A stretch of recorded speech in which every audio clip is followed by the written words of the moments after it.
Okay, now let's talk about another important question, that is difference between strike and lockout. Strike और lockout में क्या difference है? देखिए, strike जो है वो है सेक्शन 2Q में इंडस्ट्रियल डिस्प्यूट एक्ट और लॉकआउट है सेक्शन 2L में industrial dispute act. Strike is cessation of work by a body of persons employed. पहले तो हिंदी में बता देती हूँ वैसे कि स्ट्राइक जो है वो लेबरर्स की तरफ से, एम्प्लॉयज की तरफ से काम रोकना होता है, और लॉकआउट जो है वो एम्प्लॉयर जब एम्प्लॉयज को काम करने के लिए मना कर देता है उसको कहा जाता है लॉकआउट, जो कि हम पहले पढ़ चुके हैं. तो अब स्ट्राइक और लॉकआउट में डिफरेंस क्या है? Strike is cessation of work by a body of person employed and lockout is temporary closing of place of employment. वो वहां जगह बंद कर देते हैं कि एम्प्लॉयज को आने नहीं देते, और स्ट्राइक में cessation of work by a body of person employed. Strike employees का वेपन है मगर लॉकआउट एम्प्लॉयर्स वेपन है. स्ट्राइक में workman refuses to work to fulfil their demand. वो काम करने के लिए मना करते हैं स्ट्राइक में कि हम काम नहीं करेंगे क्योंकि हमारी डिमांड फुलफिल नहीं हो रही. और जो लॉकआउट है उसमें एम्प्लॉयर रिफ्यूज कर देता है उनकी अनड्यू वांट्स को खत्म करने के लिए या अपनी कोई वांट को मनाने के लिए. तो बेसिकली ये डिफरेंस है आपका स्ट्राइक और लॉकआउट के बीच में. The next difference is lockout and retrenchment.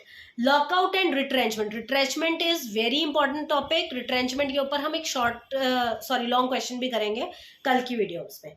Lockout में टेम्पररी क्लोजिंग होती है एम्प्लॉयर की तरफ से, मगर रिट्रेंचमेंट में परमानेंट क्लोजिंग होती है एम्प्लॉयर की तरफ से. दोनों एम्प्लॉयर की तरफ से होती है, लॉकआउट भी और रिट्रेंचमेंट भी. दोनों में ही एम्प्लॉयर ही काम करने पे से मना करता है लोगों को. मगर फर्क कहाँ है? लॉकआउट में आपका पूरे के पूरे एम्प्लॉयज को मना कर देगा, प्रीमाइसेस बंद कर देगा, बिल्कुल बंद करके शट डाउन करके बिजनेस बैठ जाएगा. मगर रिट्रेंचमेंट को हिंदी में बोलते हैं छटनी करना. मेरे पास 100 वर्कर काम कर रहे हैं, मैंने उनमें से 30 को हटाना है. मेरे को वर्कलोड नहीं है मेरे पास, तो मैं उनको हटा दूंगी. मेरे को अपना खर्चा नहीं चाहिए, तो मैंने 30 लोगों को बोल दिया कि तुम जाओ यहाँ से, मुझे तुम्हारी जरूरत नहीं है. मैंने उन लोगों को परमानेंट रिमूव कर दिया अपने यहाँ से. तो ये रिट्रेंचमेंट होता है. लॉकआउट टेम्पररी होता है, रिट्रेंचमेंट परमानेंट होता है. लॉकआउट में relationship between employer and employee बना रहता है क्योंकि उनको पता है कि अगर वो डिमांड छोड़ देंगे या एम्प्लॉयर मान गया तो दोबारा से शुरू हो जाएगा. मगर रिट्रेंचमेंट में तो खत्म हो जाता है रिलेशनशिप क्योंकि उसने हटा दिया उन लोगों को. लॉकआउट में उनकी डिमांड पूरी नहीं होती इसलिए किया जाता है, मगर इधर रिट्रेंचमेंट में वर्कमैन को कम करना इसका गोल होता है. लॉकआउट के अंदर प्रीमाइसेस क्लोज कर दिए जाते हैं, उधर एम्प्लॉय के साथ सीधी सीधी बात की जाती है. इधर लॉकआउट में सारे एम्प्लॉयज को रोका जाता है काम करने के लिए, इधर फ्यू एम्प्लॉयज को रोका जाता है काम करने के लिए. तो बेसिकली ये डिफरेंस आपका लॉकआउट और रिट्रेंचमेंट के बीच में. Next difference is retrenchment and lay off. Retrenchment और ले ऑफ में क्या फर्क है? Now I am talking about lay off, not lockout. तो रिट्रेंचमेंट और ले ऑफ क्या होता है? रिट्रेंचमेंट अभी हमने ऊपर पढ़ा कि टर्मिनेट कर देते हैं कुछ एम्प्लॉयज को बिना मतलब किसी वैलिड रीजन के भी. मगर ले ऑफ इज लोगों को काम करने से रोकना, एम्प्लॉयज को काम करने के लिए रोकना, मगर मजबूरी में. एम्प्लॉयर्स कभी कभी क्या होता है, मजबूर हो जाता है, उसके पास कोई चीज़ की शॉर्टेज हो जाती है जिसकी वजह से वो अपने एम्प्लॉयज से काम नहीं ले पाता है. तो inability of the employer to give employment to their employees due to shortage of resources, machine failure या एनी अदर रीजन. तो उससे जब वो चाह रहा है उनको काम दे मगर काम नहीं दे पा रहा है, उसको कहते हैं lay off. But retrenchment is वो इच्छा से उनको हटा रहा है. रिट्रेंचमेंट परमानेंट होता है, ले ऑफ परमानेंट नहीं होता क्योंकि जैसे उसकी मजबूरी खत्म होगी दोबारा से बुलाएगा उनको काम पे. रिट्रेंचमेंट का रीजन है एक्सेस लेबर होना, मगर ले ऑफ का रीजन है शॉर्टेज होना on the side of employer. Retrenchment जो है उसमें रिलेशनशिप खत्म हो जाता है, मगर ले ऑफ में रिलेशनशिप मेंटेन रहता है. जो रिट्रेंचमेंट है, वेरी इंपॉर्टेंट पॉइंट, कैसे 3 महीने की पेमेंट देकर नोटिस दिया जाता है कि मैं आज आपको बोल रही हूँ ये पकड़ो तुम्हारी 3 महीने की पेमेंट, और अब ये नोटिस दे दिया तुम्हें, 3 महीने बाद मैं तुम्हें हटा दूंगा, और 3 महीने की पेमेंट दे दी जाती है उसको. मगर ले ऑफ में पेमेंट जरूर दी जाती है ले ऑफ टाइम पीरियड के दौरान. जितने दिन वो ले ऑफ रहेगा, जैसे 15 दिन, 20 दिन, महीना, साल, 2 साल, जितने टाइम तक वो ले ऑफ रहेगा तब तक उसको 50% of basic pay plus dearness allowance, मतलब wages. Basic pay plus dearness allowance is equal to wages.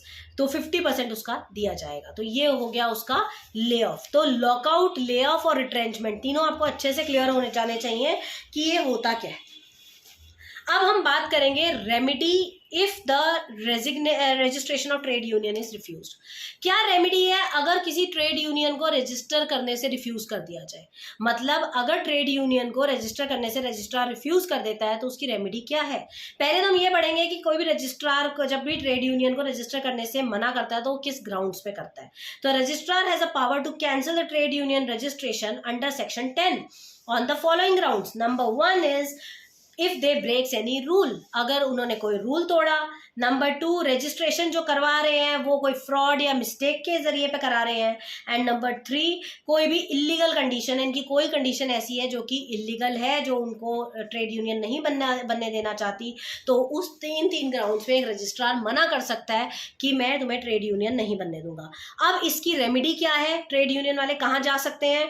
An appeal against the order of registration cancellation can be done in a high court, designated court or high court within such period as may prescribed. An appeal under the section against the order of cancellation can be done in high court. मतलब high court पे आप जाके appeal कर सकते हो कि हमारा trade union का रजिस्ट्रेशन इन्होंने मना कर दिया।